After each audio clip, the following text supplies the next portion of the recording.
Hello and welcome to our members interviews again. And this week I'm interviewing Cath Lowe. So very welcome to you, Cath. It's great to have you here talking to our British Institute of Professional Photography members about yourself and your beautiful work. So welcome. Thank you.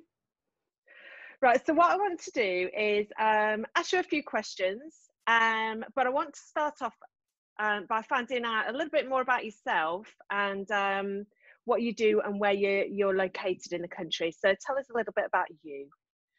Well, located in Hampshire, sort of near Petersfield, and yeah, got teenage kids. Keep me busy, but you know they also don't want me around, which is quite nice. And yeah, that's about it really. Love the outdoors, outdoor swimming. You know, lockdown has just been outdoor swimming and walking and Oh wow. Now when you say outdoor swimming, what do you mean by outdoor swimming? In the local lake. Wow, open water swimming. It's freezing though, especially this time of year, but you've still been doing that. Yeah, it makes you feel amazing. It hurts to get in, but you know you can get over it. Yeah, I've heard it's so good for the clarity of mind. Yeah. You feel quite euphoric afterwards. How far have you been? How far have you swam in open water? I swam Lake Windermere, which is about 11.5 miles. That's my furthest. Oh my goodness. And how long would that take? 6 hours. And that wouldn't be in the freezing. I mean, a lake would be cold anyway, but that isn't in winter, surely. No, that was in August. All right.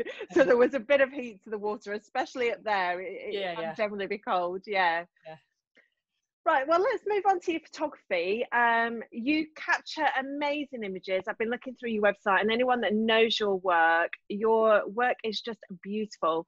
But you do capture food, drink, families, and portrait photography. But what we're going to talk about today is more about your food and drink. So tell us why food and drink, because from what I understand, that's your passion and what you love to shoot. So tell us why food and drink, maybe above portraits, and why you love it so much. Gosh, because it doesn't run away like small children, probably. I do love both, but food photography has just become an absolute passion. You know, it's I think what you can do with, you know, just a pear or something is amazing. You know, and it's there in the house. It's really easy to practice and to always try and get better at. And so I guess it's also, I mean, work-wise, you know, I was doing a lot of portrait photography. It's weekends, I had small children, and then I was doing food photography, which is midweek. You know, the clients just want the images as soon as they can, and no one's complaining about, you know, oh, can you smooth out my double chins or the wrinkles around my eyes or something. There was an ease to it that fitted in with my life, as well as I absolutely loved it. So it kind of just became, the thing that I love doing. So did you have a passion yourself for maybe being in the kitchen and cooking or baking or anything like that first, or was it no? No, I worked. I ended up going into journalism. I worked as a journalist for many years and ended up editing a wine magazine, which of course had food in it as well. And when you're editor of a wine magazine, everyone is taking you out for amazing meals because they want to show off their wines alongside these meals. And I got to travel a lot. So I kind of got an absolute love of amazing food and wine, but also I've always had a massive passion for photography. You know, from young, I used to take over the family bathroom and turn it into a dark room. And so I always had my camera, always took pictures, which would be used by the magazine, but I never thought I would work in photography. But so it just, food and wine was this passion. I mean, this interest, massive interest. And then the magazine was sold and moved out of London around the time I was on maternity leave. So it was kind of time to, didn't want to do that job anymore because it was just loads of travel and evenings. So it's sort of time to reassess. And that's when I started thinking, well, I started taking pictures of people's children, and everyone was saying, oh, we'll pay you. And I was like, you can't pay me because I need to, I have no training. I've got to do some training. And in fact, that's when I joined the BIPP, did my licentiate in portraiture, and actually got most of my associates. I got up to about 90% of the pictures together, and then just got too busy with young kids and work and didn't get around to finishing that. But so that was so I started doing training through BIPP and various other people, and so I lost myself. That's how I ended up getting into photography.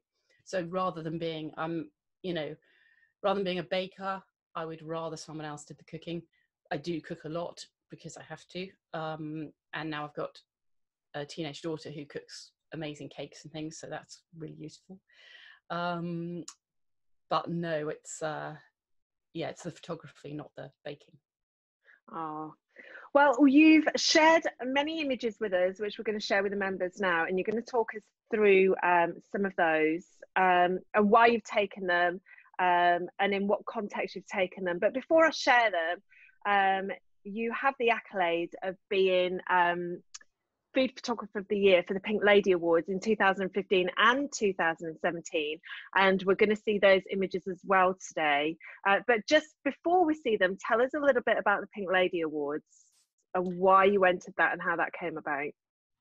Gosh, I must have just come across them through Facebook or something, and it's an international food competition, and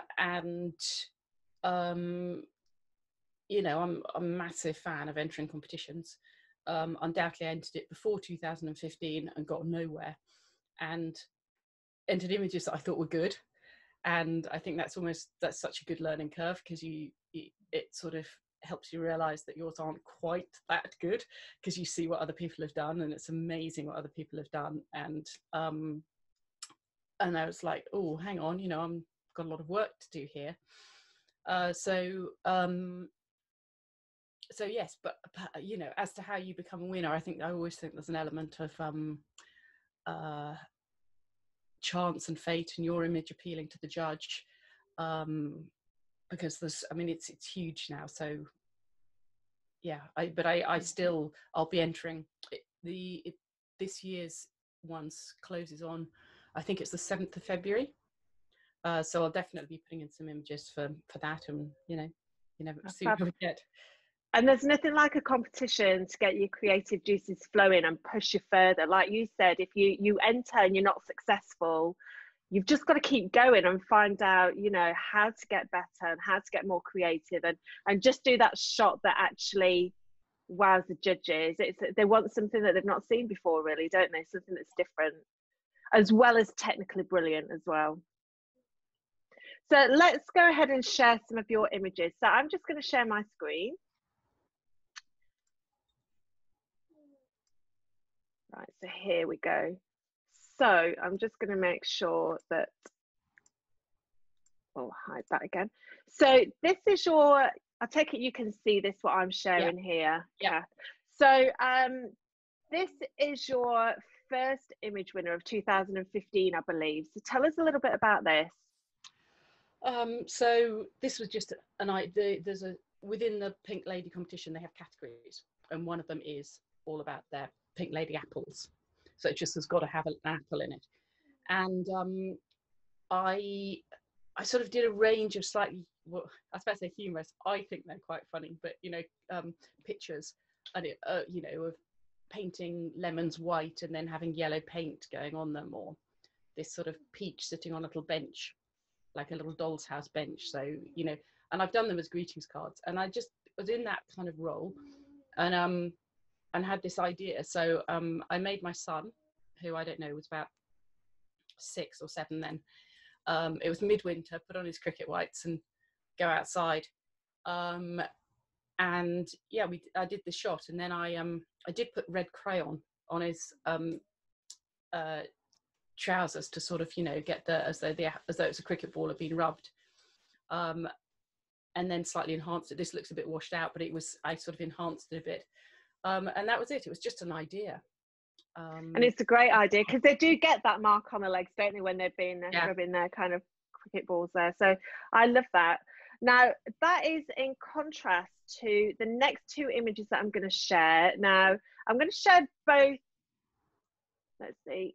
Here's the first one, and I'm going to flick to the other one. Here's the second one.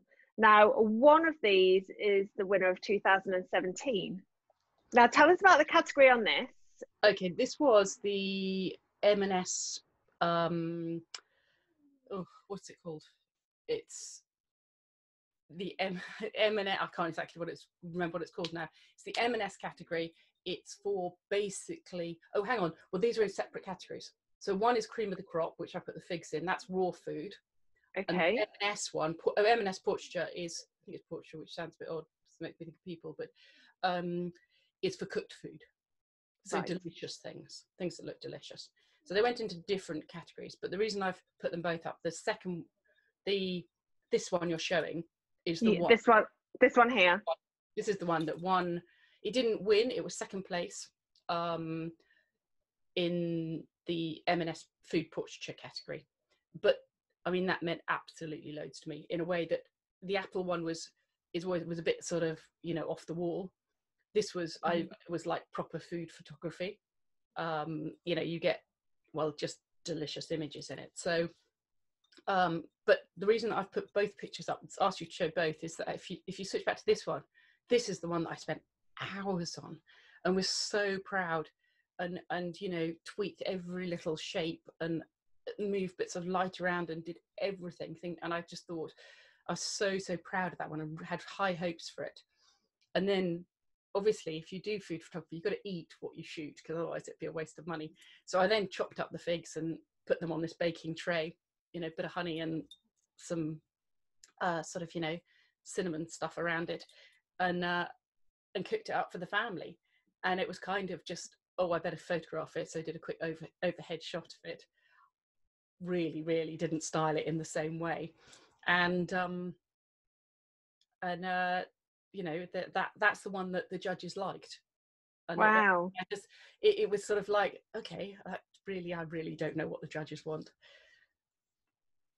So tell us, because a lot of people will be wondering this, and I know with circumstances over the last 12 months that people would think that this is quite an easy genre maybe to go into, because they've got food at home, they can go to the supermarket, go and pick up some fresh fruit and vegetables and have a play around with it and create shots. But there's actually a real art to food photography in getting the right light. There's things that you use to make things glisten or shine, or to make things matte, and whether you then go on the side of whether you're doing them in natural light or whether you set up lighting.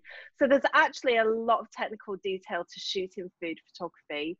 So just tell us, just for instance, would this be a one light setup that you've got here? Have you used a couple of lights? This one light with the reflector on the other side. I was going to say, have you put a reflector in on the left hand side? Yeah. And I mean, so much is circumstance. If you photograph food in the UK, you've got to master artificial light, because there isn't enough daylight through the winter. But on the other hand, daylight does do beautiful photographs a lot of the time. And this, we were still in London then, so it was a very cramped area. I really only had space for one light. Right. So, there's always that thing of you work with what you can do, the space that you've got. Well, I love both of those, but I can see why that got second place. And it is one of those that you would imagine seeing in an M&S magazine, actually. Yeah. So they're not any figs, they're M&S figs. Of course. Now I'm going to move on to your next set of images. Now these images, I believe you've recently shot for a cookbook. So quite different to doing a competition image. Yeah. That your client will be looking for very specifics. So it's no longer just your creativity. You've got a brief from your client. So I'm just going to go through these 5 images. So this is number 1. 2, I love that egg in there, 3, 4, of which I found out that isn't a turkey this morning. It's meant to be a turkey, but we couldn't get hold of one. Right, well, we're going to go back to the first image there. So tell us about these set of images and, you know, how you've come about having a client where you can shoot for their kind of cookbook. Yeah, the reason I put these in is just to show, yes, because absolutely working with the client, lots of conversations with them, huge amount of work beforehand, a lot of conversations, put up a Pinterest board, you know, which I added images to, they added images, honed it down to really understand the style that they wanted. And it was quite tricky because they wanted, the cookbook was 4 seasons, so it wasn't like one style. The style was, you know, that sort of, they wanted that kind of barefoot luxury. So you could have wooden tabletops, but it still was quite neat and precise. And also we had to do it with a chef. I needed to find a chef and a prop stylist, who the prop stylist wasn't really there during the day, but they got all the props, so that, you know, and that just helps it look so much better. So I was going to ask that about your props, actually. So your props, you got a stylist in on this and a chef, and they've got clear ideas of how the food is going to look. But obviously you come with your own ideas as well. So if you didn't agree with the stylist being the photographer, and actually I do think as a photographer, sometimes you know how things work. And obviously you've put a lot of preparation in on this as well beforehand with the brief and what your client's looking for. But how much kind of creativity can you have yourself when you're working with a stylist? Well, I think it's really interesting because as I said, the prop stylist, she got all the props, and then she only stayed for the first morning, which is a matter of budget because she would have cost a lot more if she was there every day and the client was like beginning to sort of jitter about the expense. And for the first morning she was there, I think it's, sometimes it is easier if you're on your own to just move things around. The second you've got someone who you think might be better than you defer to them. But on the other hand, you learn loads from working with someone. So it's a kind of, yeah, there's good and there's plus and minuses on both sides. These were all styled by me. So that's the other thing of being a photographer, is so often there isn't, I mean, you know, very rarely is there a budget for the stuff I do. There isn't a budget for someone to be there styling the food. I've got to do that as well. And that's a huge learning curve. It's all very well being able to light, you know, as a photographer, being able to light something, but actually the styling was a big learning curve for me. So you've said that these are all from one cookbook, and there's 4 seasons. So how long would this shoot have taken you, and typically how many shots would your client have wanted for the end result on the book? So we did it in 4 days. I think we finished early on the 4th day, but it was, we had about 6 or 7 dishes to shoot each day. And I think one day we did 8, which helped us do less on the last day. So that's because remember, you can only work as fast as the chef can produce the dishes. And then each and every one requires a completely different setup. So that is really all you can do. It takes that long to sort of to do. It doesn't, you know, sound, yeah, you know, like you're not doing very much, but you're busy throughout the day. And obviously these images are going on to sell your clients food at the end of the day. And going back on the props, so do you have a plethora of props that you use for different shoots, and if you do you constantly have to add to those to always be looking for something different in your next image? Yes. I have to stop myself from going shopping on eBay. I do have a lot of props now, and a lot have come through charity shops. That's actually brilliant for finding all sorts of things. And eBay does also have kind of, you can pick up a job lot of plates or something, you know, which really helps. But the second you type in vintage into eBay, it starts costing a lot of money. So yeah, I have to. Yeah, that word vintage does cost. Ban myself. But I make backgrounds, either painting, you know, bits of wood, or rusting a bit of metal, or that sort of thing. Yeah, when I gave this a go, and I have got props for doing some food, and I've got a big box of different things, wooden spoons, a couple of pans, different plates.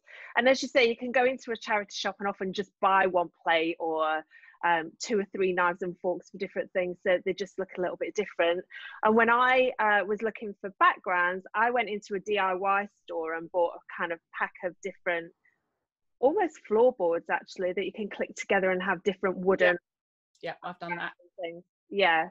And different tablecloths when you see them in the sale, and there's an oddment and nobody will ever buy that, but for a food stylist photographer it's great, isn't it? Yeah. So in this one, you know, the little linen just around the bottle, you know, it's got the slight frayed edge, so you know, I might buy a bit of cloth and just take a needle and just pull out all the edge so that it has a bit of interest to it. And texture, and me being me, and this is just the way I am, anyone watching this who knows me, I would have had that and I completely get that it's rustic. I would have been too tempted to myself want to iron that, but I get it's rustic and that's the feel that you go for. And I think sometimes you can put your own mind, your own thoughts into a shot too much and not listen to your client brief wanting something too rustic. Do you know what I mean? I know exactly what you mean. And sometimes I end up removing creases in Photoshop. And I think we pulled it out. You know how you pull out a bit of cloth and put sort of books on the end of it to try and, but yes. And we had the iron, in fact, can't believe that was iron. We had the iron up the whole time.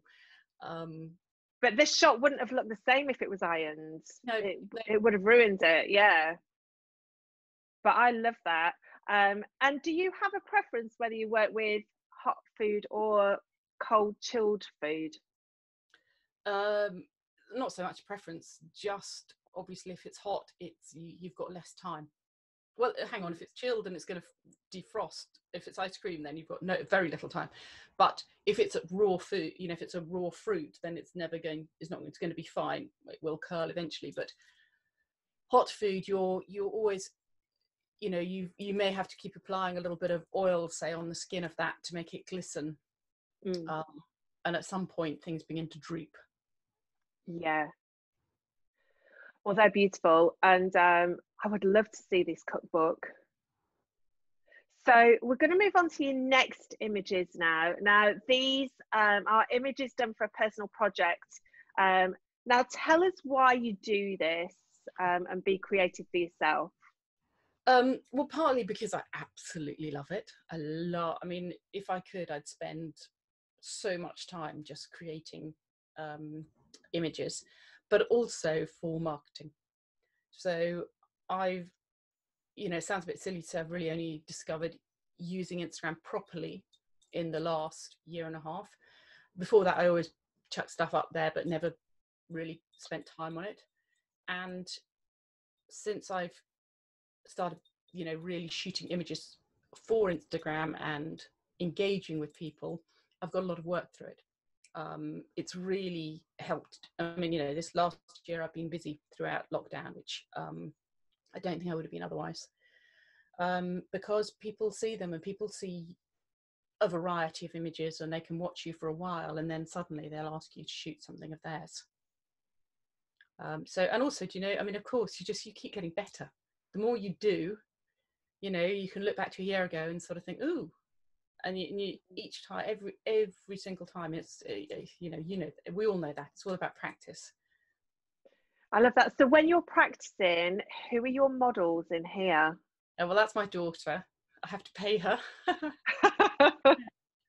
And more if she has to change her clothes, has to put on special clothes. That's me. So that's on a self timer on the, because I shot that early morning and she wasn't up. But yeah, so it's either me, it was either my kids or me. I love that. So if you're doing this almost as a self-portrait as such, and putting yourself on timer, how many shots do you reckon you took to get the one that you loved? How many times did you have to go back and redo it? Because obviously it takes a lot longer when you haven't got a model in front of you and you try and guesswork. It's deeply frustrating. The amount of times, you know, that it goes off just at the wrong moment. So there's definitely, I don't know, you know, 15, 20 before I even got to realizing, you know, exactly, almost like a music beat, when the time would go off, and then you begin to get better. At least you begin to catch something. So tell me, out of these ones on your personal projects or your personal work that you're doing, which is your favorite and why? Probably that one, the red one, red currants. Just because there's more of a story there, I think, you know, and just tying in little bits of red. But I do, maybe I know it's sort of harder work to put together a story, whereas the raspberries and pouring cream, I mean, that took ages and ages, and I got cream absolutely everywhere. But in the end, it's just, you know, it's simple and beautiful, whereas I know a lot more work went into that one. And it's funny, actually, you do say about the narrative on that. I do think about you going out in your own kind of homegrown garden, picking that, coming in, and then creating something with it and thinking, right, what am I going to make with these red currants? So there is a narrative there, isn't there? Definitely. So I love that. I really like the lemon one as well. Yeah. Well, I love all of them. I like this. I love the shape of the flower. They're all artificial light, apart from the red currant. Oh no, the red currants and the squashes were natural light. So that's just, you know, a little bit of natural light coming in there. Yeah. Okay, so we're going to go on to your next set of images. Now, these are for a restaurant shoot. There's two here. Oh, these were for a whiskey shoot. Sorry, a whiskey shoot. Now, there's a specific story behind these as well, isn't there? Well, the reason I put these in sort of almost in direct comparison to the cookbook ones are that this was, the client wanted, it's for Instagram, and they wanted 60 usable Instagram images from a one-day shoot in this pub. So again, huge amounts of planning beforehand as to how you could set up enough different scenarios. Bearing in mind, you've got about 5 different angles in each place. So obviously that was shot with, you know, being poured from the side, or with 2 glasses in it, with hands holding the glasses. But then you've got to move on to another location within this one pub. And we had from 9:30 till 3:30, and then they weren't doing lunch, and then we had to get out. So I had to shoot, you know, what I thought were about 150 good shots for the client to choose their 60 favorite. So yeah, once again, we had cards, we had them playing games, you know, board games, we had bookshelves, mantelpieces, cocktails. We were running around moving this whiskey to set up all these different scenarios at high speed, using mainly one light and a reflector, but I did have 2 lights, flashlights, you know, just I've got Canon 580s, and yeah, it was just a very different high speed, great fun working with one other person. Again, this was in the summer, so just so nice to work with see people and work with them. And it's interesting, isn't it? So it's like the restaurant cookbook shots, where you have to do 4 seasons, but you're given 2-3 days to do it in, or in this instance, a day to do it in. But you have to create different moods. So you have to create maybe a summer look and a winter look, and really have your wits about you on how all those different looks are going to come together. But planning is the key, isn't it? I'm hearing from all this. Yeah. Sometimes, how much you charge. It's sort of, I don't think the client has any real concept. They say, well, that's quite a lot, even though I don't think I charge enough. But the amount of time you spend beforehand is huge. But then if you do that, you have to do that, and then the client will get what they want. Because very often the client doesn't really know what they want, or they know but they don't really tell you, and you've got to get that totally clear.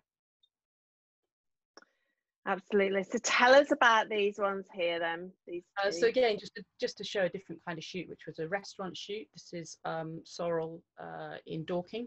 That's Steve Drake, who's the chef. Sort of straight on. I can't say left or right because I don't know which way it would be. It's second from my left. And it's a Michelin-star restaurant. Amazing to work with chefs. They are just such perfectionists. Absolutely, every single leaf is there for a taste, there for a reason, placed in the right way.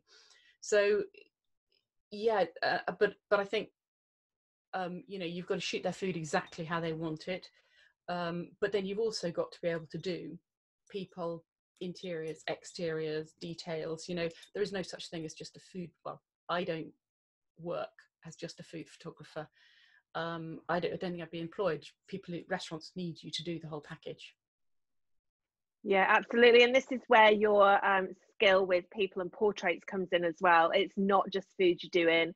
You're telling narratives and stories of restaurants, cookbooks, lifestyle food photography, really, isn't it? Yeah, I love this actually. The concentration on their faces. Yeah, tiny baby turnips, I think. Oh, is that what they're doing? Yeah. Yeah, I love that. So again, kind of, you were in, this isn't the same client as the one before, is it, with the whiskey? Because that's a whiskey client. Yeah. So this restaurant here, how long would you have spent in there? Because obviously they're in the middle of a day's work, I'm presuming.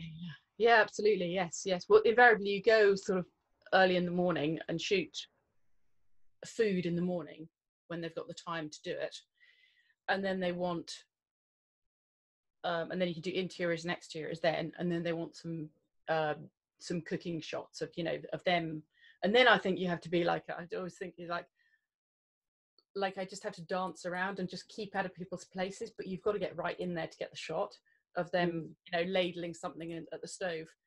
But you ought to be so light-footed and so deferential to sort of move whenever they want, and there is certainly a little game that you're sort of playing in trying to be invisible, but just a little bit pushy to get what you want. And that's the thing, isn't it? It's a fine balance of knowing how to get the shot that you want, filling your brief to your client in order to get what they want, and also not getting in anyone else's way of a working day. Yeah, absolutely. Well, I've loved all of those images, and clearly you love what you do, and it's inspired me to kind of go to the supermarket and pick some items up and try it all again. Tell us though, if you could give us your 3 top tips to food photography, what would they be? Number one is light, no surprises, but it's just different to portraiture. In portraiture you're trying to sort of make people look beautiful and not show the wrinkles, and in food photography you want to show those textures and the dips and the shadows and the glints of a bit of oil or whatever it is. So you take the light round to the side or even slightly round to the back, so the light rakes across the top of your food and really brings out all the delicious sort of bumps and lumps and things. So that's really the main thing. Then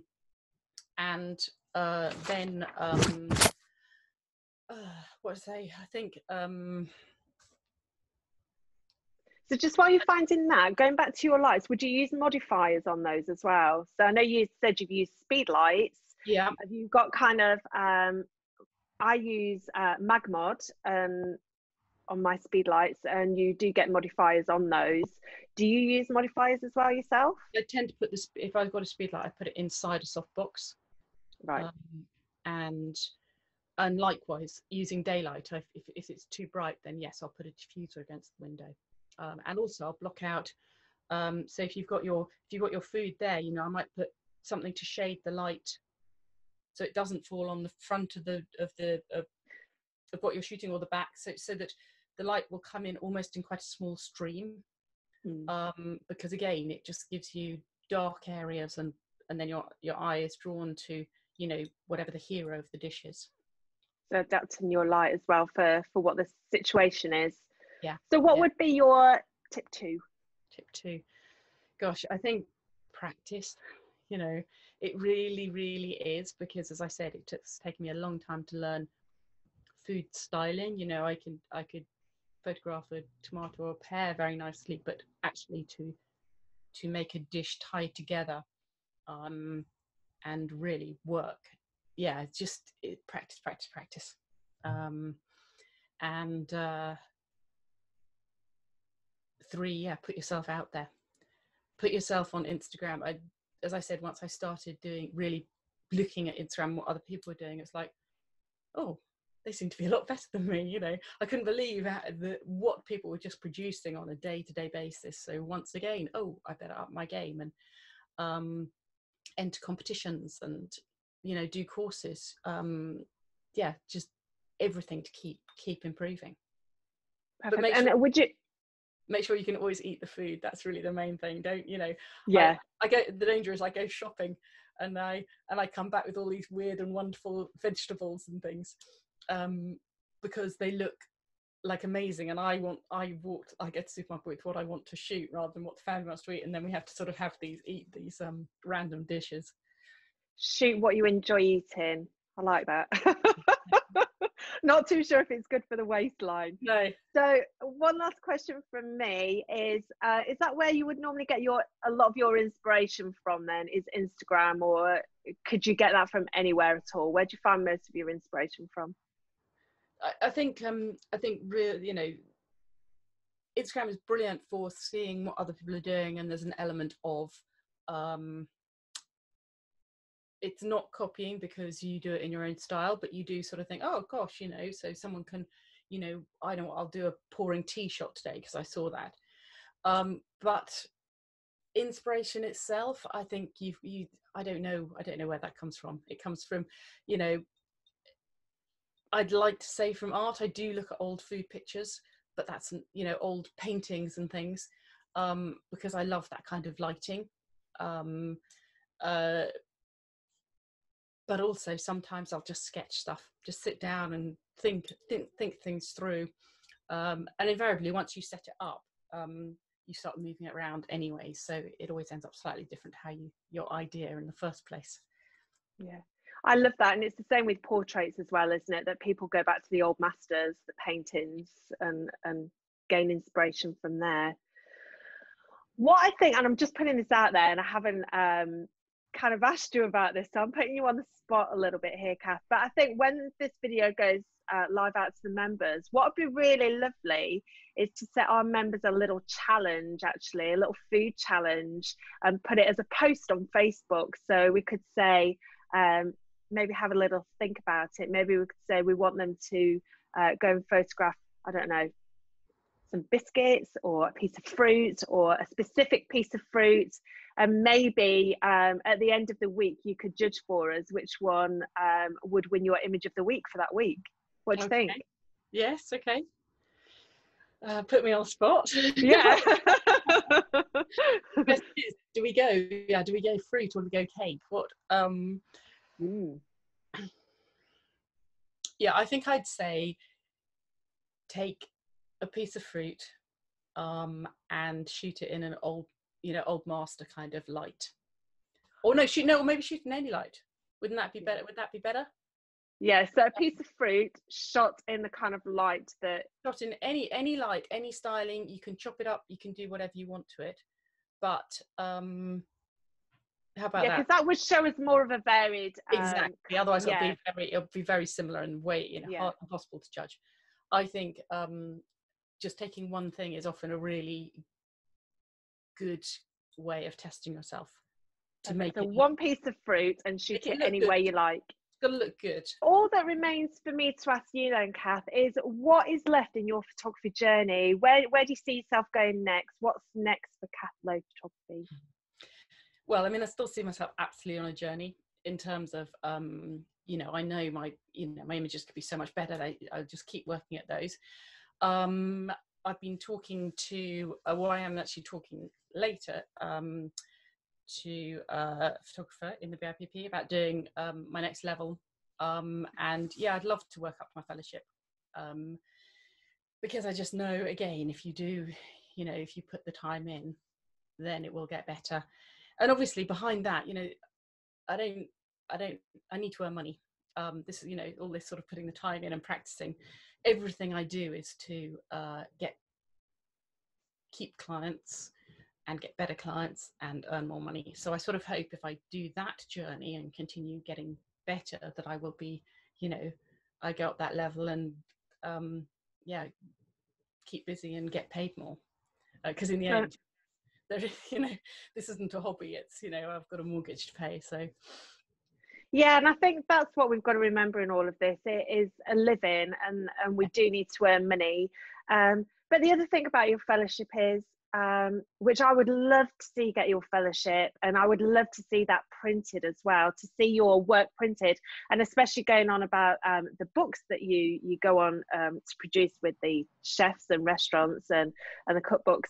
To see that in print is just such a wonderful thing, isn't it? Tangible. Again, printed products, we shoot images, and to see those in print after is just such a wonderful feeling.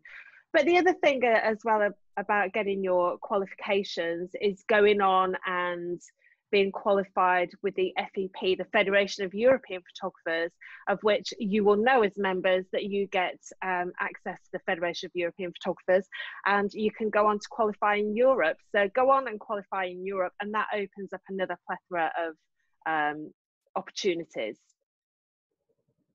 So I'm looking forward to you getting your fellowship and seeing where your journey takes you from here. But for today, thank you so much, Cath, and I look forward to seeing you again soon, and the challenge for all the members, of course. So we'll see you soon, and thank you so much for today. Thank you. It's been a pleasure.